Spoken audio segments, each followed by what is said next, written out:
Hey guys, the good Steed here. I'm not sure if this is recording or not. I can't see. I put this in full screen, so I'm unsure if it captures this all. The reason I have it in full screen is because it will show the bottom toolbar right there, although it takes off only this part. So, it's our new game. It's going to be very short. I'll probably get it straight off in one hit. Whoever said that your life flashes before your eyes when you die should be shot.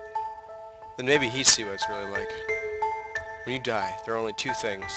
The first is the sudden and terrifying realization that you're dying. The second is the final wish. As a person dies, there's always one last thing that they wish they could do before they pass on.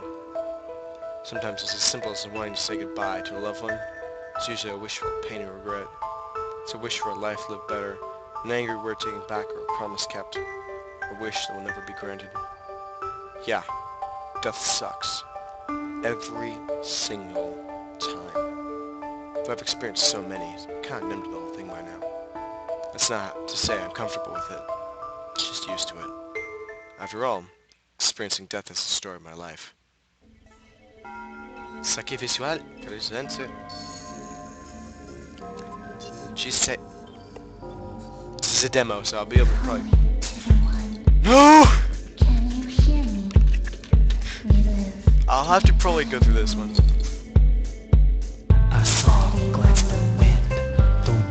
I don't think this is a very good intro though. The music.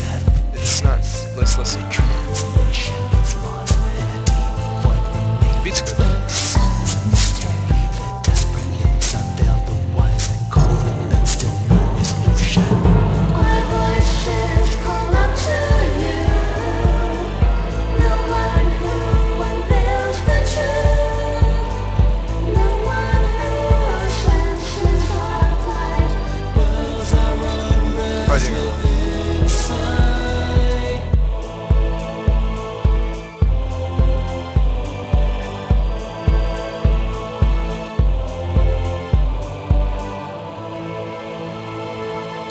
I don't know, I like the sound of the viola. I do not know what is going to happen to me because of that.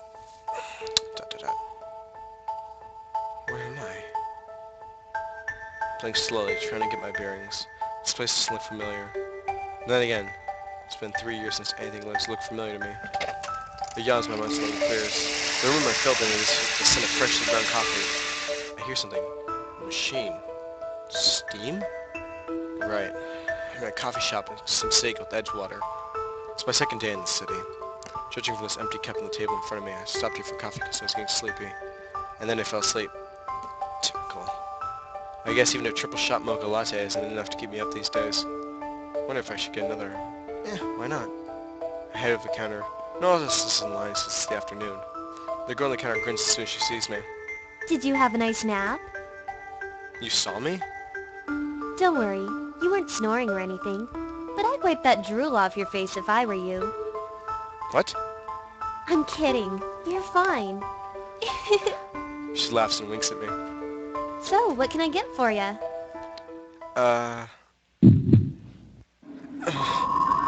Whoa, are you okay? Yeah. You look like you want to hurl. Why am I feeling this now? There shouldn't be any reason. Hey, if you're not feeling well, the bathrooms are down that hallway. Yeah, thanks. I grab the counter for support, and I stumble off in the direction she's pointing. My head is hurting even more now. If I'm feeling sick, it can only mean one thing. Someone's died. As I walk down the hallway, I see the door of the women's bathroom is wide open. You're kidding. I wish this were a joke, but the incessant throbbing in my head tells me otherwise. Lying on the tile floor of the women's bathroom is a corpse of a woman. I enter the restroom, gagging and smell the room is flowery perfume and disinfectant. Next to go with chest and terrible enough for bottom do next. I hope she did quickly, otherwise the skin wound up being very unpleasant. Glance around quickly to make sure no one's looking where I reach for her and touch her arm. I brace myself for the sudden pain in my chest, but it never comes. I can't breathe. I try to open my mouth, but it refuses to open. Something's in my face. I want to tear it away, but something's holding me down. I'm gonna die. I'm gonna die. I only wish that... As I open my eyes, instinctively gasp for air. I know I wasn't actually suffocating, but it's still a reflex. My brain always remembers the pain of every death I experience, even though none of them are mine. I'm suddenly aware of someone staring at me from the hallway. What did you do? A woman is standing behind me, staring in horror at the dead body lying on the restroom floor. I didn't... Wait! I sigh and hang my head. This isn't gonna end well. Then again, it never does. Hey, kid, move away from the body. A man strides briskly down the hallway towards me. His voice and demeanor are sharp, fluid, commanding. Even without the uniform, it's obviously some sort of man of the law, considering what he's wearing, I guess police officer. Sorry, officer. I promise I didn't move anything. He looks surprised. Officer? Oh, you're not? Sorry, my dad was a police officer. You look kind of like him. I mean, you don't carry yourself the same way. Your dad was an officer? Which precinct? Sounds skeptical. I guess I can't blame him. I don't remember. It was a while back when we lived in Los Angeles. He raises a knowing eyebrow as if he's just caught me in a lie, but he doesn't comment on it. I see. Well, why don't you come with me? Sure. Follow the officer back to the main area of the shop. The woman who first saw me standing by one of the tables looking shaken. The only other people in the shop are a girl who works here and a guy who looks like he's in college. That's a guy!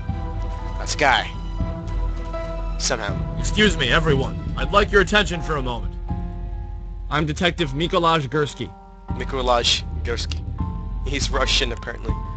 The detective pauses for a moment. Looks like he's trying to choose his word carefully. Unfortunately, a dead body has just been discovered on this premises. What? But how? I mean, who?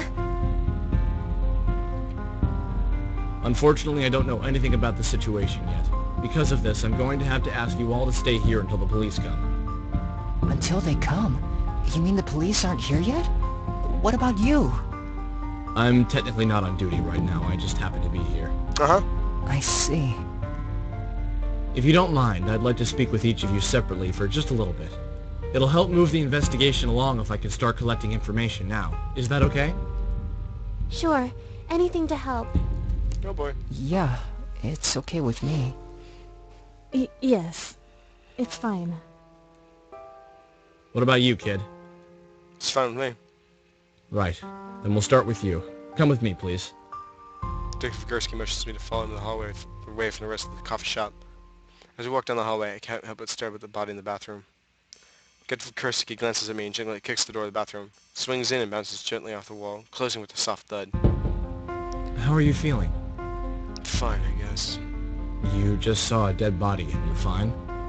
He frowns at me. Never mind. Let's just start with your name. I'd rather not say. Why not? Because I'd rather not. An officer of the law is asking you a question. I plead the fifth. The Fifth Amendment is only applicable to testifying under oath in a court of law or other tribunal. Then I invoke my Miranda rights. Detective Gursky sends at me impassively. It's hard to tell what he's thinking, but I doubt he's pleased. Fine, no name then. Why don't you tell me what happened today? You mean about when I found the body? Anything you think is pertinent. Well, I came in here around noon today. I ordered coffee, drank it, and fell asleep. You fell asleep after you drank a triple shot mocha latte? How'd you know what I drank? Detective Gursky nods at the empty cup at the table where I was sleeping. Saw you snoozing when I came in. The mocha latte checkbox is checked off on the side of the cup, and the maroon sleeve around the cup is only used for triple shots. I am a detective, you know. He looks a serious one at that. He's even reading my drinks when he's off duty.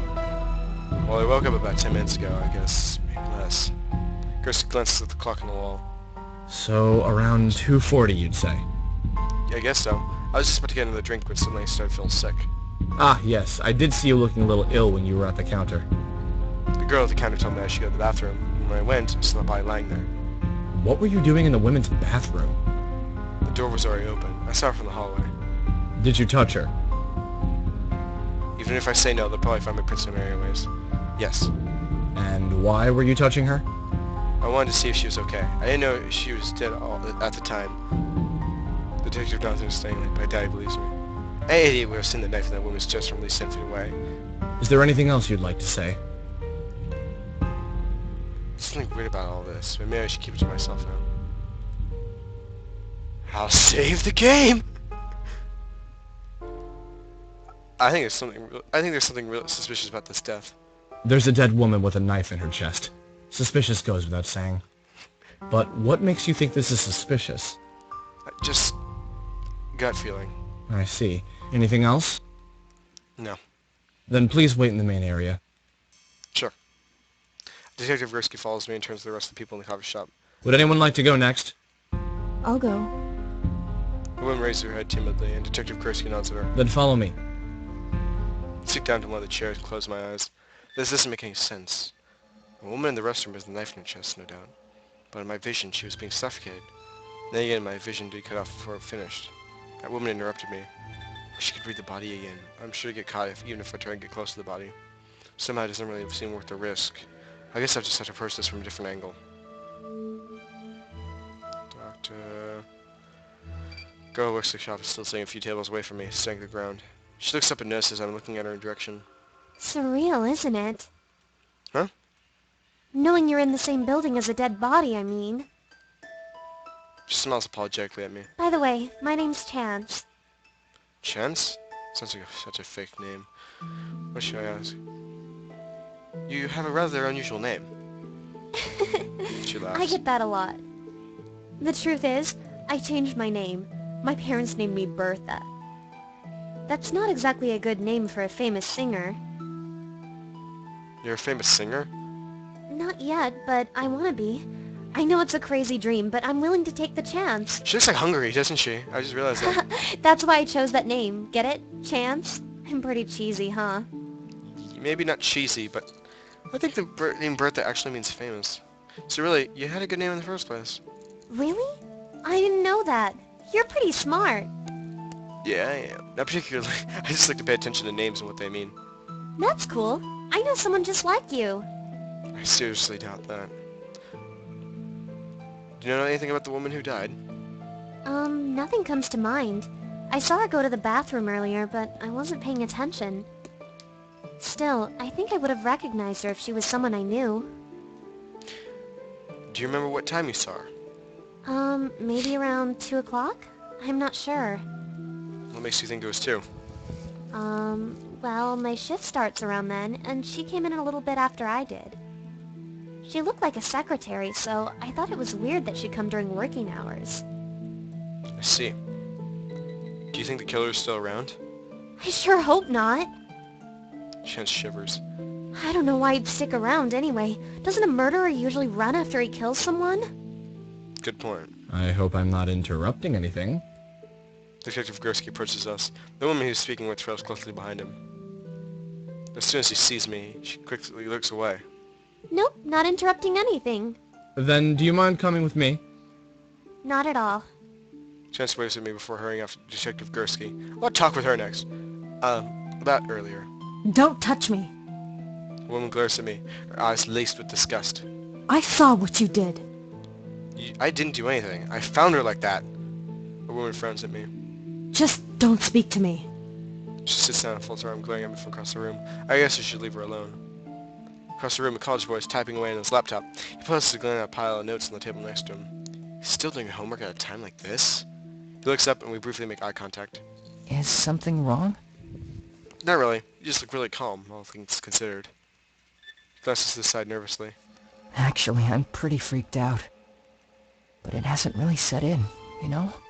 Part of me is hoping this is all just a hidden camera show or something. It would be a lot nicer if that were the case. I'm sorry. You're the one who found the body, right? Yeah. He's silent for a moment. Is it scary? Seeing a dead body, I mean. I guess most people would be pretty terrified to see a dead body, especially one that's obviously been murdered. Yeah. You look pretty calm too, you know? Yes I do. My name's Kizaki. What about you? I'd rather not. Kizaki blinks and stares in the distance for a moment. Looks like he's spacing out. Are you okay? Huh? Oh yeah, I'm fine. He laughs nervously before smiling warmly at me. It's okay if you don't want to say your name. So what are you doing here anyway? Studying. He nods at the pile of papers scattered across the table. I have an exam soon and I come here a lot since it's a quiet place with no distractions. Minus the dead body. He sighs. So much for that. Yeah. Are you in college? Yeah, but I'm only a part-time student. Even community college is expensive. I have to keep a part-time job just to stay afloat. What do you do?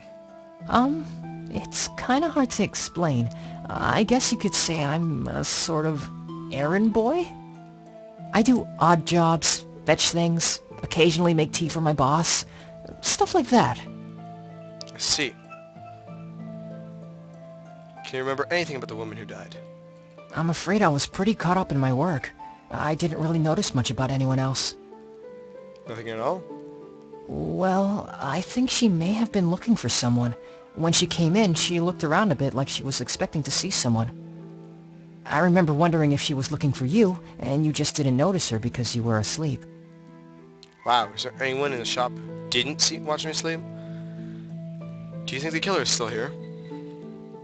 Kisaki suddenly turns pale. Killer? I thought she died from a heart attack or something. Oh no, this is even worse. She looks like she's about to start crying. Whoa! What if the murderer is still here? What if we're all going to be picked off one by one until there's no one left? I really don't think that's the case. Besides, it's not as if we're trapped in a remote island or anything. I point at Kisaki's laptop. You're even connected to the internet. Oh yeah. He suddenly looks a lot more relieved. I guess I overreacted. No kidding. But it's still really creepy to think that someone was killed here. I hope that detective figures it out soon. Your turn, kid. Kisaki looks up surprised. Oh, right. He quickly shuffles a few of his notes around in a neat pile before he stands up. Out of the corner of my eye, I see the woman from earlier still glaring at me. Hey. I thought I told you not to speak to me. I don't care! Listen, I don't know what you thought you saw, but that woman was already dead when I found her. Don't take me for a fool. I don't want to be reasonable for being so difficult. If you just thought about it, you wouldn't think that. If I actually had killed that woman, don't you think I would try to stop you? Or at least run away? Instead, I waited around and even spoke with that detective. He doesn't respond. Really? You're going to discount me just like that? Fine, I'll bite. What's your side of the story? I already told you, I found her like that. That's nice. Now don't talk to me. You don't believe me. Sure don't. If you can actually show me proof, then maybe I'll listen to you. Interrogating him yourself, Miss Bergstrom? Detective Gursky approaches us with a hint of a smile on his lips. It's hard to tell if he's actually amused or hiding his annoyance. He wanted to talk to me. If you don't mind, I'd like to speak with him. Sure, do as you please. He shrugs and walks away. I follow Detective Gursky up to the side. Are you sure talking with your main accuser was really a good idea? What? You do realize that she's convinced you're the murderer, right? Acting like that only makes you look more suspicious. Yeah, well...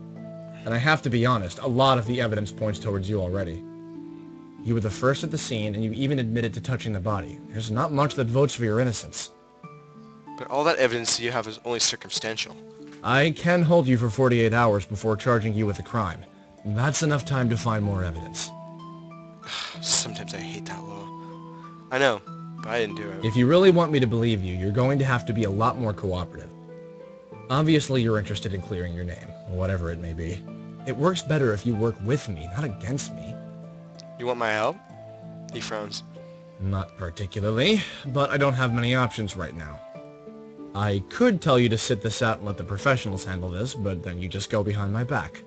Man, he's I'd good. rather have you where I can keep an eye on you. So I'll let you talk around, but you have to tell me everything you learn. And for the record, this isn't a free pass to conduct your own investigation. I'm only saying you can talk with the others. Got it? Got it. Well, looks like I have a little bit of slack now. But even if he says that, it's not like he's giving me any useful information to go off of. Told Miss Bergstrom. Sort of brooding. Oh boy, this is gonna be easy. She wasn't willing to give me the benefit of the doubt earlier at all. I approached her carefully, holding my hands out in an attempt to show her I mean no harm. Hey, What do you want? I just want to talk. Try to figure out what happened. Just like, look, there are other people here. Nothing is gonna happen to you. I just want to ask a few questions. Why are you even doing this? The why of the matter is complicated. How do I explain it? I want to prove I'm innocent. After a moment's silence, she lets out a long sigh. I guess it's okay then. What do you want to know? Did you notice anything suspicious about Chance? That barista? She's a sweet girl, if not a little unrealistic. She'll talk about her dream of being a singer to anyone who will listen. She often gets livid when anyone says anything that doesn't coincide with her dream, but she's very cheerful otherwise. Living? She once tossed hot coffee at a customer for insulting her voice. He only got a few burns on his arm, but I'm pretty sure she was aiming for his face. And she didn't get fired for that? The whole thing was settled out of court, and the owner of this place is her father, so naturally she got to keep her job. Honestly, kids these days just get everything handed to them on a silver platter. It's wholly frustrating. Did you notice anything suspicious about Kizaki? I assume you mean that boy over there? He hasn't done anything that seems out of the ordinary. I can't really say one way or another, though. That's all I need for now. I hope it helped. Bitch. She says you're looking at her. She giggles and waves at me. How's it going? You got changed. Yeah, I called my manager and he said I should close for the day, so there's really no point in wearing my uniform anymore. But never mind that. How did it go?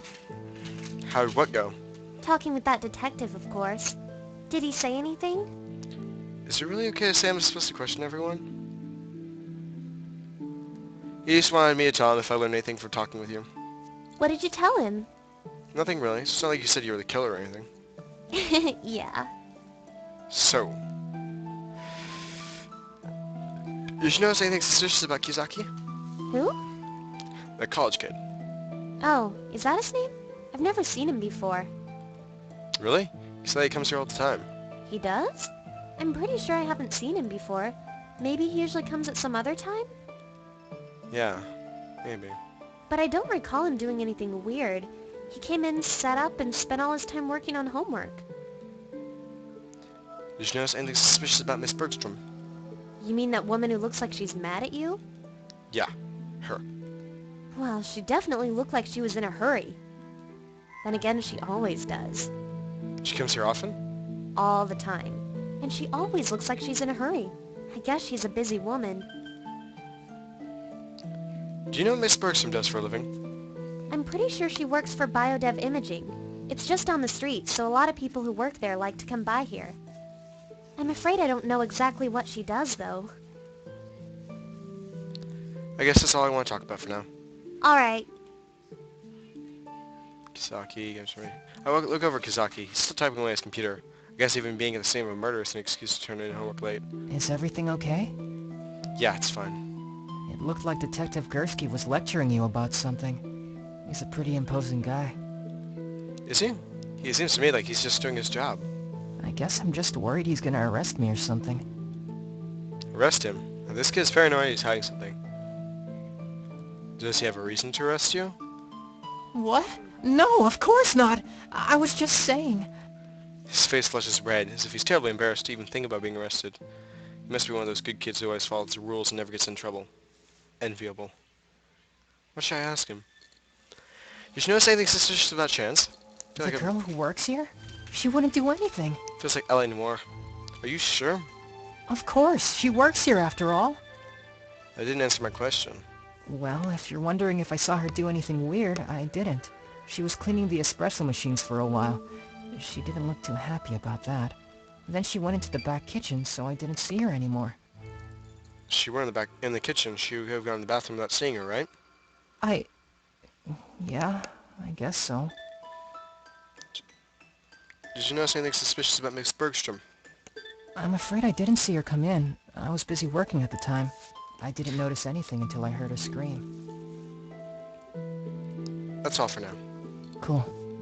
Cool. I can hear Detective Gursky speaking on the phone with someone. According to her ID badge, her name is Sarah Blackmore. She works for a nearby company called Biodev Imaging. Biodev Imaging? Isn't that where Miss Bergstrom works? I wonder if they knew each other. I peer around the corner to get a better look. He doesn't look very pleased. I really can't be sure. When will the crime scene investigators get down here? I see. Well, get here as soon as possible, then. He hangs up before letting out a frustrated sigh. As he does, he sees me looking at him. Whoa! How long have you been there? How much of that conversation did you hear? About the part about Biodev Imaging? So, pretty much everything, then. I guess so. And do you have anything useful to tell me? Chance says she saw Sarah come in around 2. Interesting. So Sarah must have been killed sometime between 2 o'clock and 2:40. The first thing to do is see if anyone has an alibi for that time period then. Miss Bergstrom works for Bidev Imaging. Chance told me that a lot of people who work there like to come here to eat balls. Do you know what Miss can't think of his Bergstrom does at balls. Biodev Imaging? No. It probably wouldn't hurt to ask her. Kizaki says he comes here all the time, but Chance claims she's never seen him. Do you think he's lying? I don't know. He seems honest enough, but he could very well be pretending. Why don't you test him then? If he really comes here often, he'll be able to answer questions about this place without any problems. Guess so. Chance has some pretty explosive anger issues. She tried to burn a guy with hot coffee once because he insulted her voice. Really? I'd hate to be that guy. Still, one act of violence doesn't make her a murderer. It might be worth looking into it though, if you can find a way to be tactful about it. I don't really have much more I can tell you. I see. I head back to the main area to investigate some more, but as I do, I hear a strange voice echoing through the hallway. Hey, detective, you should really watch your step. What? Who are you? I spin around looking for the source of the voice, but I don't see anyone or anything talking to me, even looking in my I'm direction. here to help, but before you ask, I can't hear you, so don't bother trying to say anything. The voice seems to be coming from inside my head. Yeah, but if you can't hear me, that makes communication rather difficult now, doesn't it? Of course, since I can't hear you, that makes communication rather difficult. I just... Never mind. I know you're different from other people. You can see things that others can't. That means we're alike. Alike? Yeah, right. I know we're randomly speaking inside other people's minds. There's a lot more going on here than just a simple murder. Watch your step and trust no one. I'll tell you more as soon as I know it. I wait for a few seconds, but the voice is gone. No one else seems to have heard it, so I guess it was really in my head. Ugh, it's giving me even more troublesome by the minute. First I'm accused of murder, and now some random person is dropping thoughts in my head. Or hey, maybe I'm just going crazy! I should probably be a lot more surprised or freaked out by this turn of events. The only thing that surprises me right now is how unsurprised I am. I shuffle tiredly into the main area of the coffee shop and sit down, burying my head in my hands. I'm gonna stop right here and continue up in the next scene. So until then, see ya!